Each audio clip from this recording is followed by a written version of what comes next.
Hello, Mark. My English name is Joe, and my Chinese name is Cai Jieyu. My student number is S044126. The title of the speech is A Saudi Woman Who Dared to Drive. I am a freshman at NCUE. Allow me to start this talk with a question to everyone. You know that all over the world, people fight for their freedom, fight for their rights. Some battle oppressive governments, others battle oppressive societies. Which battle do you think is harder? Allow me to try to answer this question in a few coming minutes. Let me take you back 2 years ago in my life. It was the bedtime of my son, Abudi. He was 5 at the time. After finishing his bedtime rituals, he looked at me and he asked a question. Mommy, are we bad people? I was shocked. Why do you say such things, Abudi? Earlier that day, I noticed some bruise on his face when he came from school. He wouldn't tell me what happened, but now he was ready to. 2 boys hit me today in school. They told me, we saw your mom on Facebook. You and your mom should be put in jail. I've never been afraid to tell Abudi anything. I've been always a proud woman of my achievements. But those questioning eyes of my son were my moments of truth. When it all came together, you see, I am a Saudi woman who had been put in jail for driving a car in a country where women are not supposed to drive cars. Just for giving me his car keys. My own brother was detained twice, and he was harassed to the point he had to quit his job as a geologist, leave the country with his wife and 2-year-old son. My father had to stay in a Friday sermon, listening to the imam condemning women drivers and calling them prostitutes amongst tons of worshippers, some of them our friends and family of my own father. I was faced with an organized defamation campaign in the local media, combined with false rumors shared in family gatherings, in the streets and in schools. It all hit me. It came into focus that those kids did not mean to be rude to my son.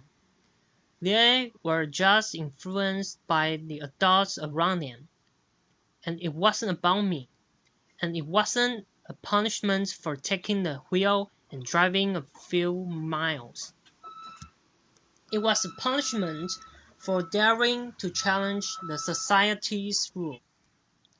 But my story goes beyond these moments of truth of mine. Allow me to give you a briefing about my story. It was May 2011, and I was complaining to a work colleague about the harassments I had to face trying to find a ride back home.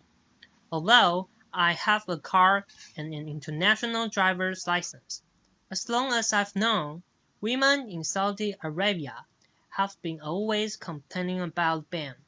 But it's been 20 years since anyone tried to do anything about it. A whole generation. He broke the good bad news in my face. But there is no law banning you from driving.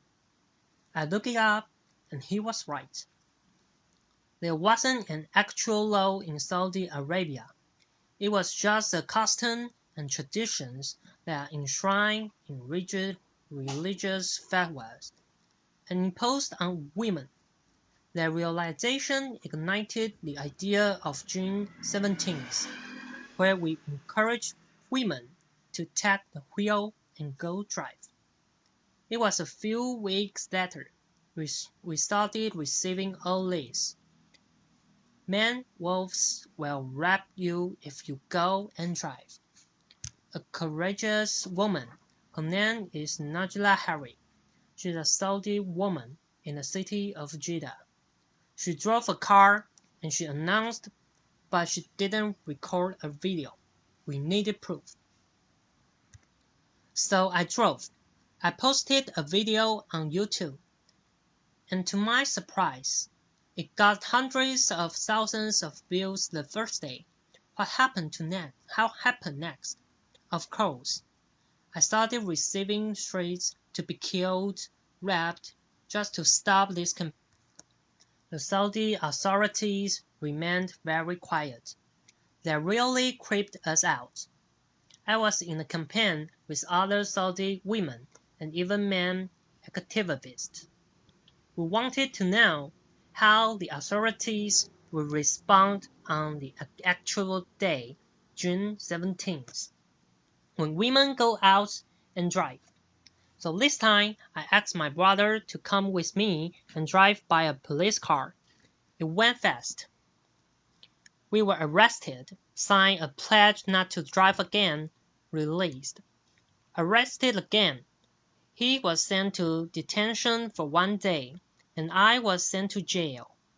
I wasn't sure why I was sent there, because I didn't face any charges in the interrogation. But what I was sure of was my innocence. I didn't break a law, but I kept my abaya. It's a black cloak we wear in Saudi Arabia before we leave the house. And my fellow prisoners kept asking me to take it off, but I was so sure of my innocence. I kept saying, "No, I'm leaving today." Outside the jail, the whole country went into a frenzy, some attacking me badly, and others supportive and even collecting signatures in a petition to be sent to the king to release me. I was released after 9 days. June 17th comes. The streets were packed with police cars and religious police cars, but some hundred brave Saudi women broke the ban and drove the day. None were arrested. We bought the tableau. Applause. So I think by now, everyone knows that we can't drive. Women are not allowed to drive in Saudi Arabia, but maybe few know why. Allow me to help you answer this question. There was this official study that was presented to the Shura Council. It's the consultative council appointed by the king in Saudi Arabia, and it was done by a local professor, university professor.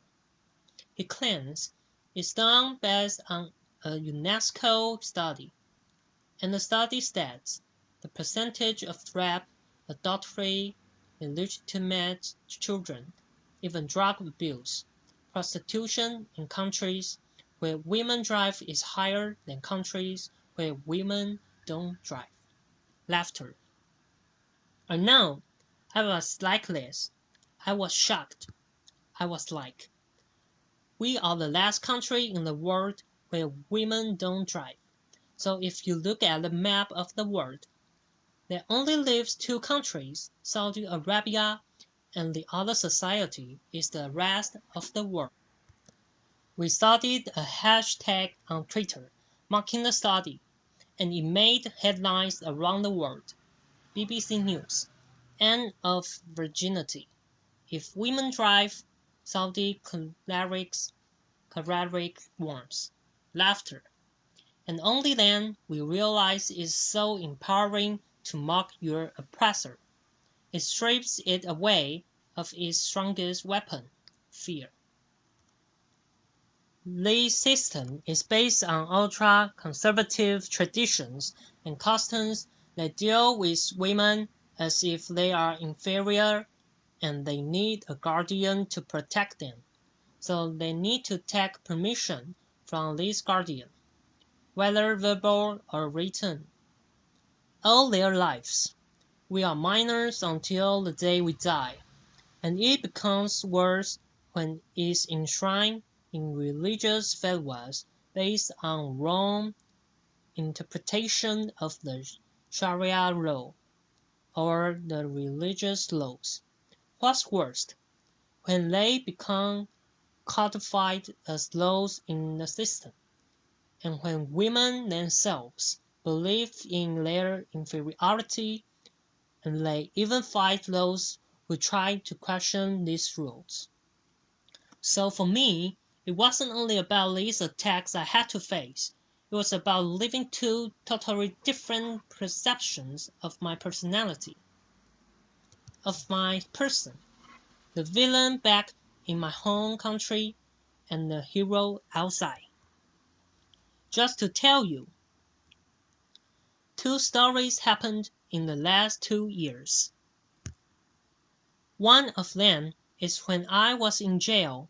I'm pretty sure when I was in jail, everyone saw titles in the international media, something like this: during these 9 days I was in jail. But in my home country, it was a totally different picture. It was more like this: Manal Sharif faces charges of disturbing public order and inciting women to drive. I know Manal Sharif withdraws from the campaign. It's okay. This is my favorite. Manal Sharif breaks down and confesses. Foreign forces inciting me. Laughter. And it goes on. Even trial and flogging me in public. So it's a totally different picture. I was asked last year to give a speech at the Oslo Freedom Forum. I was surrounded by this love and the support of people around me, and they looked at me as an inspiration. At the same time, I flew back to my home country. They hated the speech so much, the way they called it a betrayal to the Saudi country and the Saudi people, and they even started a hashtag called Oslo Traitor on Twitter. Some 10,000 tweets were written in that hashtag, while the opposite hashtag, Oslo Hero, there was like a handful of tweets written. They even started a poll. More than 13,000 voters answered this poll, whether they consider me as a traitor or not after that speech. 90% said yes, she's a traitor. So it's these two totally different perceptions of my personality. For me, I'm a proud Saudi woman, and I do love my country. And because I love my country, I'm doing this. Because I believe a society will not be free if the women of that society are not free. Applause. Thank you. Applause. Thank you. Thank you. Thank you. Thank you. Applause. Thank you. But you learn lessons from these things that happen to you. I learned to be always there. The first thing, I got out of jail. Of course, after I took a shower, I went online, I opened my Twitter account and my Facebook page. I've been always very respectful to those people who are opening to me. I would listen to what they say, and I would never defend myself with words only. I would use actions. When they said I should withdraw from the campaign, I filed the first lawsuit against the General Directorate of Traffic Police for not issuing me a driver's license. There are a lot of people also, very big support, like those 3,000 people who signed the petition to release me. We sent a petition to the Shura Council in favor of lifting the ban on Saudi women, and there were like 3,500 citizens who believed in that, and they signed that petition. There were people like that. I just showed some examples were amazing who are believing in women's rights in Saudi Arabia and trying, and they are also facing a lot of hate because of speaking up and voicing their. Saudi Arabia today is taking small steps toward enhancing women's rights. The Shura Council, last appointed by the king by the royal decree of King Abdullah. Last year there were 30 women assigned to that council, like 20%. 20% of the council. Applause. At the same time, finally, the council, after rejecting our petition 4 times for women driving, they finally accepted it last February. Applause. After being sent to jail or sentence slashing or sent to a trial, the spokesperson of the traffic police said, "We will only issue traffic violation for women drivers." The Grand Mufti, who is the head of the religious establishment in Saudi Arabia, he said, "It's not recommended for women to drive. It used to be haram, forbidden by the previous Grand Mufti. So for me, it's not about only these small steps. It's about women land sales." A friend once asked me, she said, "So when do you think this women driving will happen?" I told her, "Only if women stop asking when and take action to make it now." So it's not only about the system, it's also about us women to drive our own life, I would say. So I have no clue, really, how I became an activist, and I don't know how I became one now. But all I know, and I am sure of, in the future, when someone asks me my story, I will say, "I'm proud to be amongst those women who lifted the ban, fought the ban, and celebrated everyone's freedom." So the question I started my talk with, who do you think is more difficult to face, oppressive governments or oppressive societies? I hope you find clues to answer that from my speech. Thank you, everyone. Applause. Thank you. Applause. Thank you. Applause.